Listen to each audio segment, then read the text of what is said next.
come into a club or into a job, managers always try to implement one thing. They focus on something, and so that you can look and say, this is what this guy has done since he came. Then you can start to improve on it. I remember when I thought I came to Arsenal, Arsenal was playing a counter-attacking football. Arsenal was conceding chances to opponents. So what he did was, first of all, make them a very solidly defensive team that conceded less chances to opponents, then try to hit them on the counter with the pace of Aubameyang. That's what he was doing. Immediately he got that going and got the confidence, he started working on other aspects of the team. So I don't see this with Poch, just like we talked about United. I don't see that as well with Man United. So Chelsea needs to, I don't know, it's a worrying situation. Like I said before, they tend to have endless number of players. It looks like there's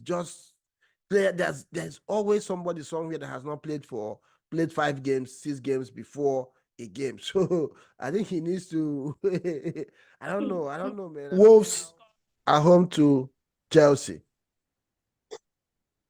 I don't know. Just straight forward, as I could tell you, what has Pochettino done for Chelsea? What can you say that this is one thing he has done since he joined the club? I know what. Yesterday I was telling your man, I hope Wolves will not eat Chelsea for lunch today. And they did eat them. Yeah, it's surprising that he was busy saying that Chelsea was going to be spoilers for Arsenal this season. They're going to cost Arsenal heartbreak. They are spoilers for themselves. They're not spoiling for anybody. They have been the most consistent team on the table. Yeah. So what's one impact? What's one impact one can say that Poch has had on the team? Nothing. Trust me, nothing. I have something. He hasn't done. He hasn't done nothing. I mean, he's, like I said, it's very frustrating. Putting those two clubs side by side. Well, but I said it. From the beginning of the season, for whoever is Chelsea fan that wants to listen, that before Chelsea can get back, to what looks like their form again, that'll be 2025. If they're going to stick with these players that they have, instead they're going. Yeah, seriously, because I remember he did. Yeah, I said, because see, the team was built not on any strong footballing culture. Strategy, yeah. It was a team that was built on strategy, and the strategy is to, do whatever it takes, throw in money, win trophy. That's not. And have players that you can resell for big money. Yeah. So we're housing of players and all of that, So they came this time, they cleared out the warehouse, brought in another set of goods and all of that. And it's been a big problem for Poch to, to nick these guys together. And you see the game they had this afternoon, and the likes of Sterling, Jackson. For me, that miss, God. Yeah, Uguma, I know during that game, you, just like Judy is crying there for Sterling, you were saying that Sterling was very selfish. But if you remember, before that opportunity, there were 2 or 3 that he had dropped on the plate for Jackson.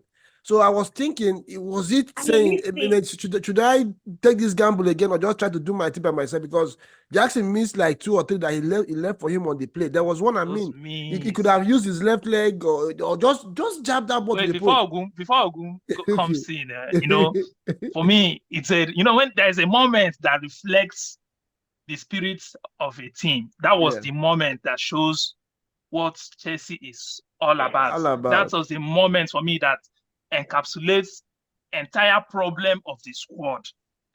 I mean, how on earth you have I can't even see the Wolves defenders anywhere. You have 3 players running against one goalkeeper. that goalkeeper needs a PhD I'm to have telling you. saved that. I mean, he needs to be. They need to give him Honorary doctorate member degree. of British Empire for him. No, MBE. I'm telling you. Yeah, for him to even try, you know, so not ordinary is supposed to just Yes. stand there and let it go, the ball go. I'm telling you. There will be no blame. For him to have made himself a bit bigger, and Sterling had all the luxury to just shift the ball to his right and let somebody just throw it into the net. But oh God, no, tell me something else, brother. So that means was criminal in every sense of the word. Criminal. Yeah, because I mean, that's the word. Yes, you can say that maybe he had created a couple of opportunities before for Jackson that Jackson missed. But then you have your reputation to protect. Based on that singular move, I would never, if I were the England coach, with the materials he has at his disposal, I would not touch Raheem Sterling. That was, for an elder statesman, somebody so experienced. No. That's unforgivable.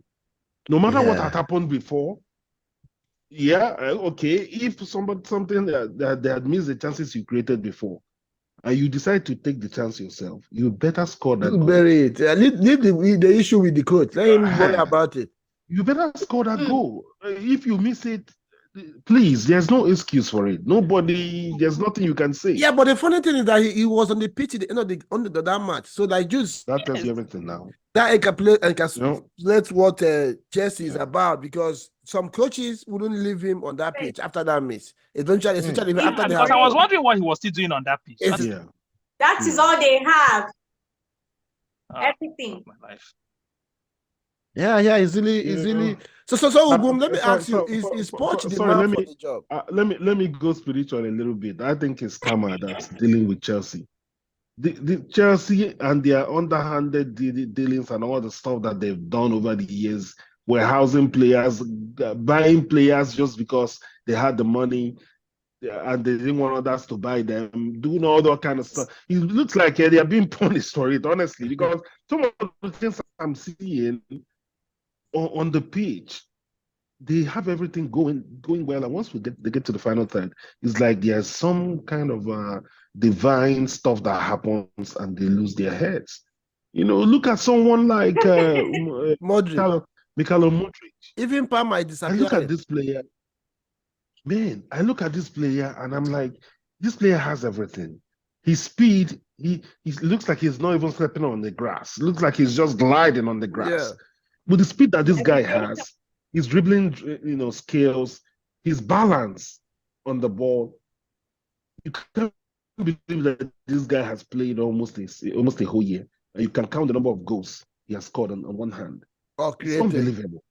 Or even created. Very easy. Another thing that interests me, Chioma, I'm coming to you now. You say you know what Poch has done. Another thing that interests me, sometimes I tend to wonder, the Chelsea also registered just 25 players, because every time they keep bringing players that, Badisha is playing, Disasi is playing, Ogochukwu comes in, Nkunku has come back now.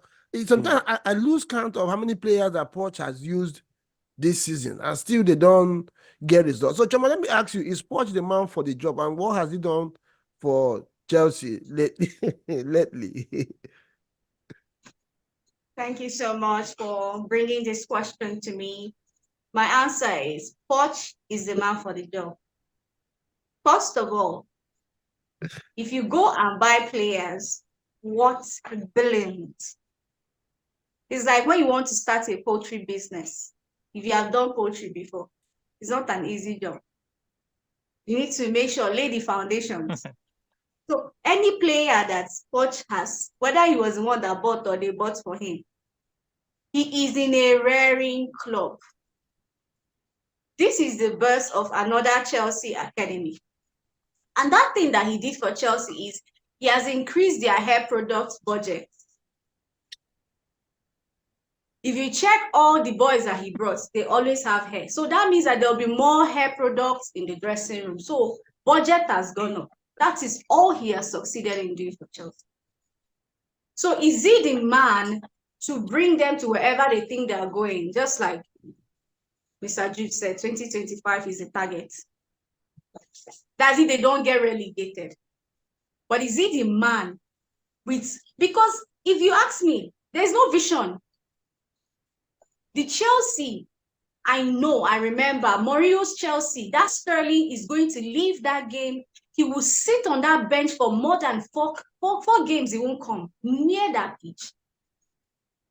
But if you tell me that Sterling cannot even raise his head like this, he can't talk 10 times. When he played Liverpool, he knows now.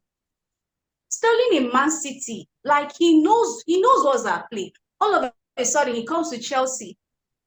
You know they get area duels. Everybody knows say gets that one. Still, you can't even keep yourself where people will just have a reason to even say, okay, fine, this is the reason why we have this guy here. So is Poch the person for them? Yes, he is. They don't deserve any other person until they realign their vision. Hey, and just like what Ugum said, remember that Mumu's deal? Mumu's deal now, they stole him literally from under our grip. Yeah, the money they ingested in that deal was too much. It's not just because I remember when they were talking about Mumu, I was like, who is this guy? So I went on YouTube because the Mumu, this thing was too much. He was even, dragging Arsenal fans' throats who were even following him on his page. Do you know how many Arsenal fans left his page or followed him when he went to that Chelsea? Like I said, I think that thing is still affecting that boy. It looks like he really wanted to come to Arsenal. I think Chelsea Thank God did not come. I like Trossard. Yeah. I think you guys I'm with you guys on this one. But one thing that's worrying me right now is that Pochettino is fairly still a young manager that still has long, at least 10, 15 years to offer the game as a manager. And if he fails at Chelsea, I'm going to be very worried about him getting any other good job in his career. I mean, at PSG, some will say PSG is always PSG. Okay, we excuse him for that. At Tottenham, with all the good job that he didn't win any trophy with Tottenham. Now Chelsea has presented him another project. If he doesn't manage to get it, succeed in Chelsea, I'm afraid that his career might just nosedive, fast. And the Poch I'm looking at on the bench at Chelsea looks like his demeanor doesn't look like somebody that is happy with the project.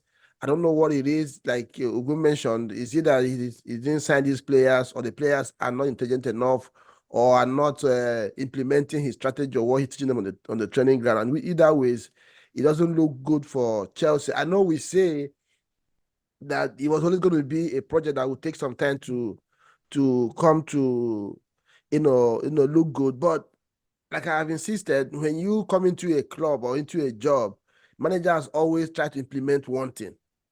They focus on something, and so that you can look and say, this is what this guy has done since he came. Then he can start to improve on it. I remember when I thought I came to Arsenal, Arsenal was playing a counter-attacking football.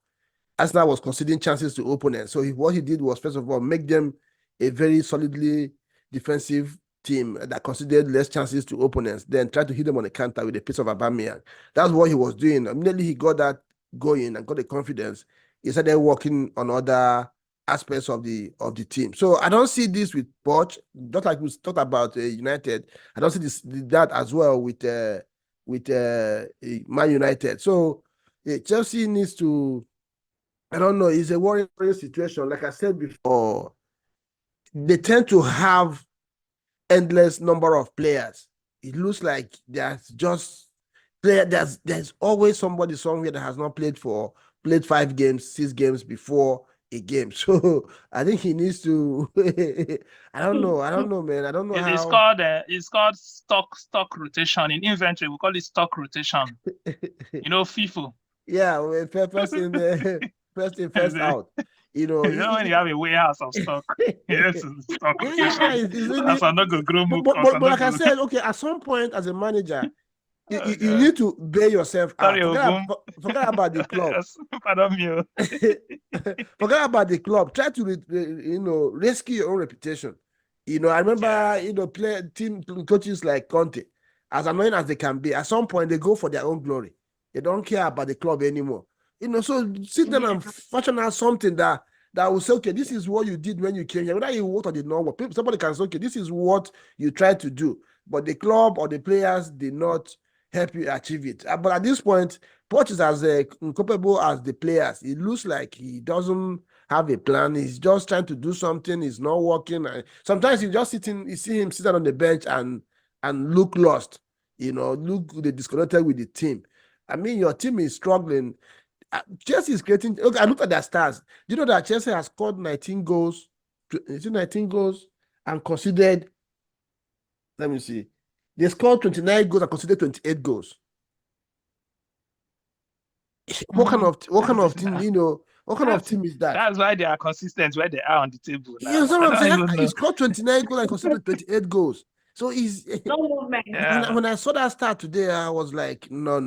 You can achieve anything with this. It doesn't look like this is sometimes even Thiago Silva that we've been hearing. I think that man should do quick and get out of that team before he spoils his reputation, because he also beginning to make some mistakes and be caught between his minds.